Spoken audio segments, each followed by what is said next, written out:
Hello guys, andito ngayon tayo sa San Fernando City, La Union sa aking standing seam project na roof-to-wall seamless connections para magkakanta kami ngayon ng ah, joint roofing inspection ng aming team tapos nila madam para makita namin kung meron pang dapat na i-improve and then kung meron pang concern si ma'am para at least bago kami mag-submit ng notice of completion, maayos namin lahat ng mga concerns and makagawa din kami ng punch list kung nasunod ba yung mga gusto ni ma'am dito. And of course, yung mga further concern like mga leak kung meron and yung itsura, yung overall output nitong bahay ni ma'am. So, tara!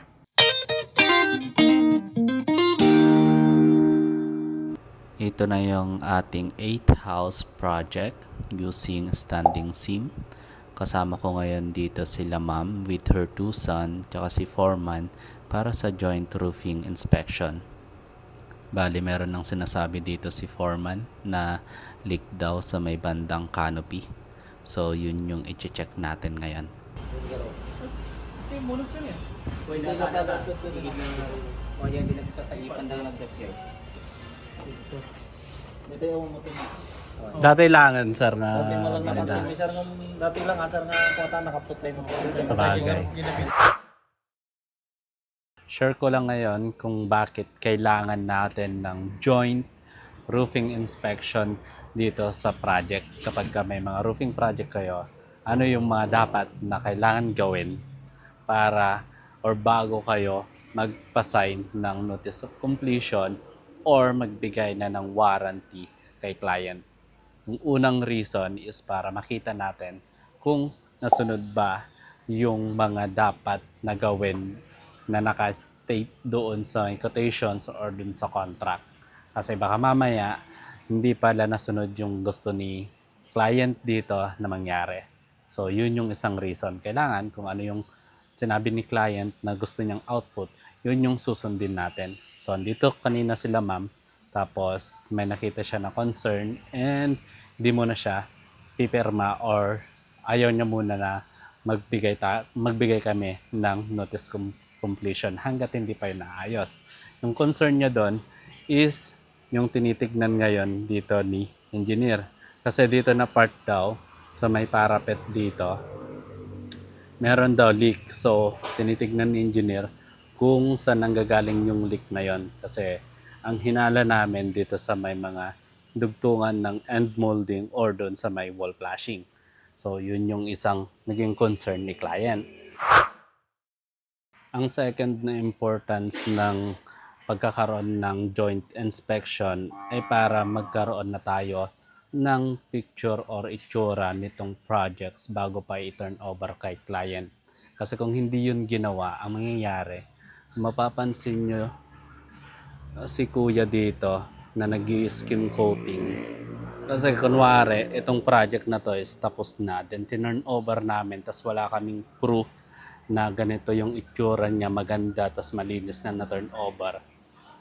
Dito kasi, kunwari nag-skim coating yan, pag hindi sila naglagay ng trapal dito sa may canopy na part, dito, yung mga tawag dito, tumatalsik na mga skim coating or pintura dun sa roof natin, kunwari puti, dudumi itong ating roof dito.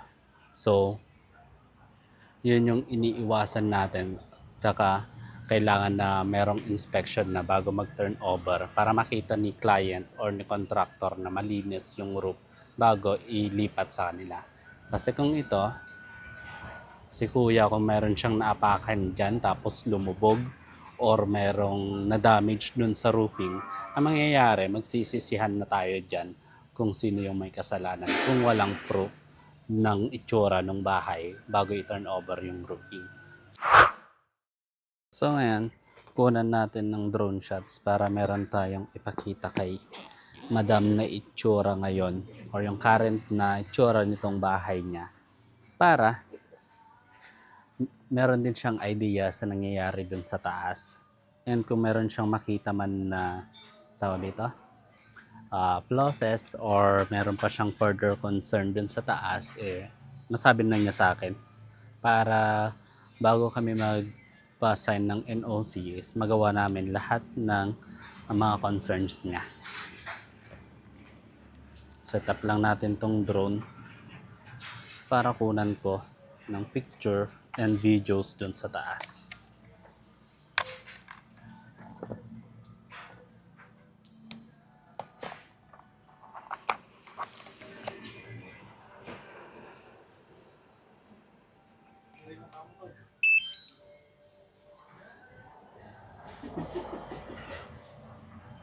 At yun nga, maambon na.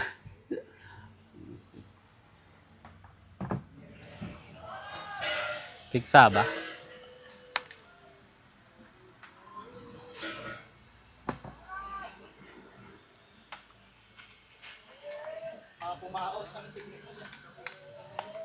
Ayun, umaambon na. Mamasira tong drone.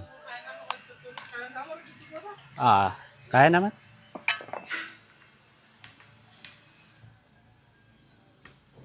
Try talata na.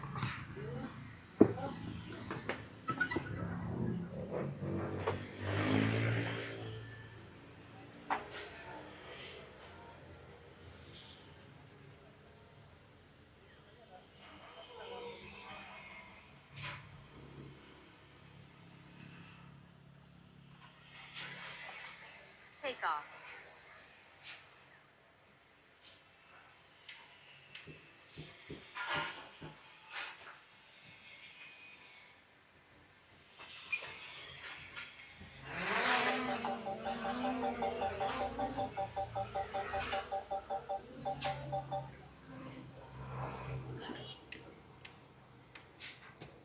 So,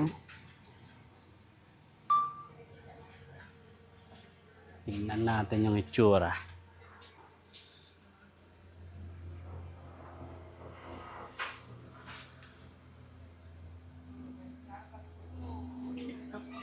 kaligin eh. Hante, Hindi eh. Nandun ko si Payuta. ayun na.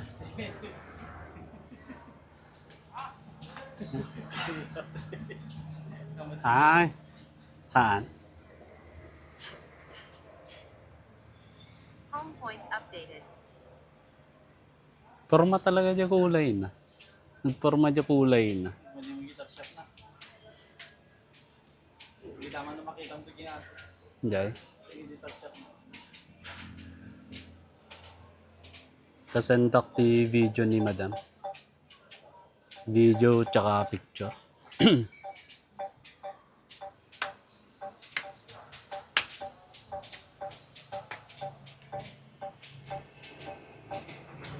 uniforman, kaluban na DJ. Diyan. Kaya yung flashing. Baka dyan mga banda. Ha? Baka dyan mga banda. Tapos nagkarada pa yan dito. Pang ano, dun sa dito.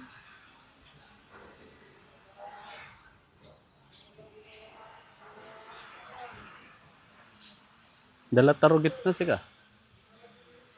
Kaya nga to. Hmm.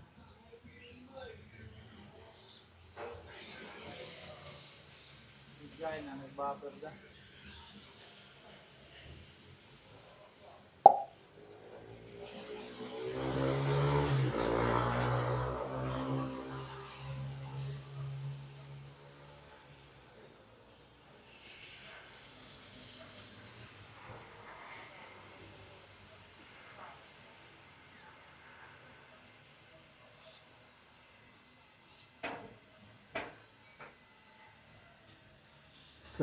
So far, so good pa naman yung itsura. Check lang natin.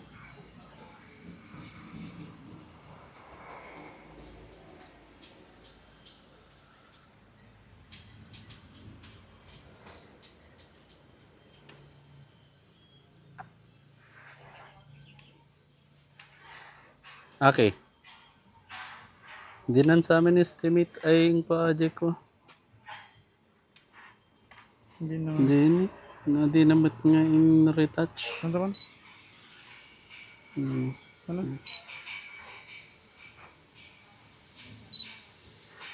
Di ba? Isa sa lagungan. Tanda ka. Pagbigyan ka.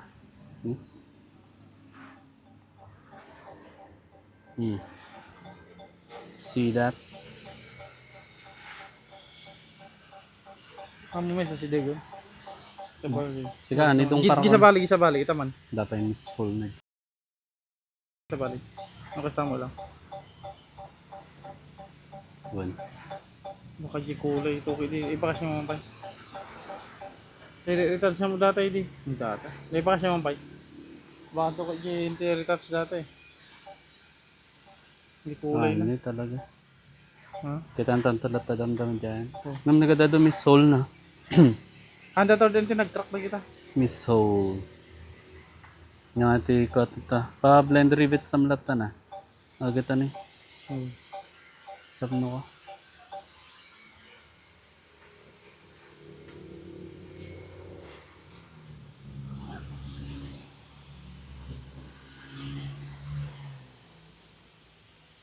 Tapos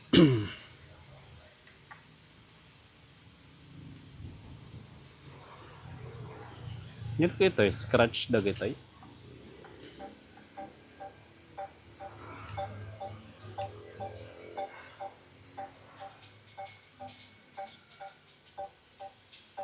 yun ko ito scratch dag ito scratch Okay. yun ito Tama. scratch siya nga talaga. Gas. Nga dakal. Kamong may zoom dagan. Nga bandara ra. Hindi ni mismo. Natin Hindi na ko understand. di may kadua.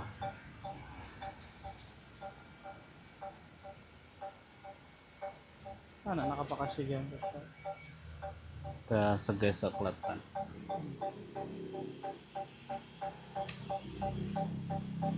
Pero mga talaga mo niyo. Tapos dilik na kukuan na. Oo, kita masigam maka nakasilan to. Garugit.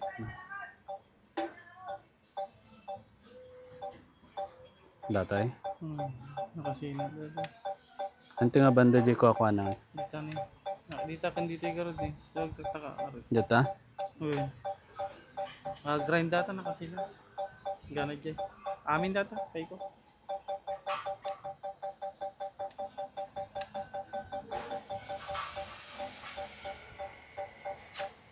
Ito gununin nga ito.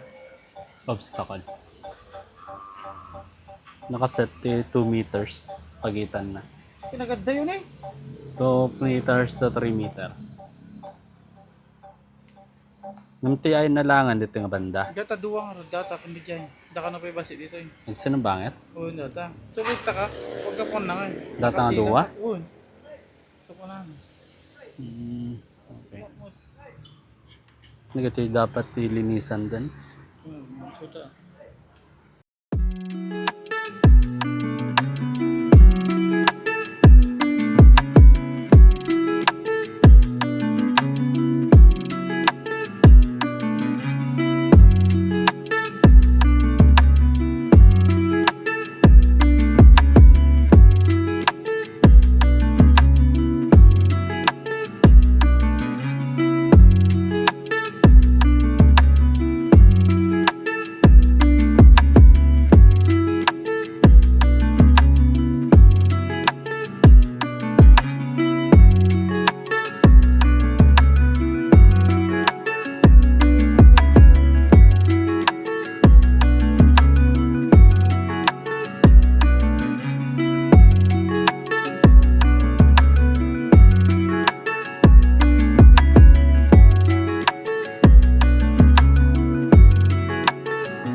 Tapos na kami mag joint inspection.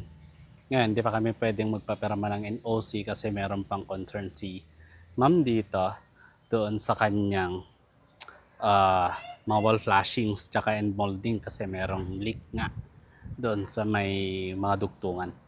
So, papayos pa namin yon sa installer namin. Then, bago kami ulit mag-inspect. kung okay na or hindi pa. So, ito na yung overall na itsura nung roofing natin, standing seam. Ito yung dark anthracite or dark gray na itsura. Then itong mga nabuhusan na ito yung mga susunod na project din na ganito ang itsura. So, yan.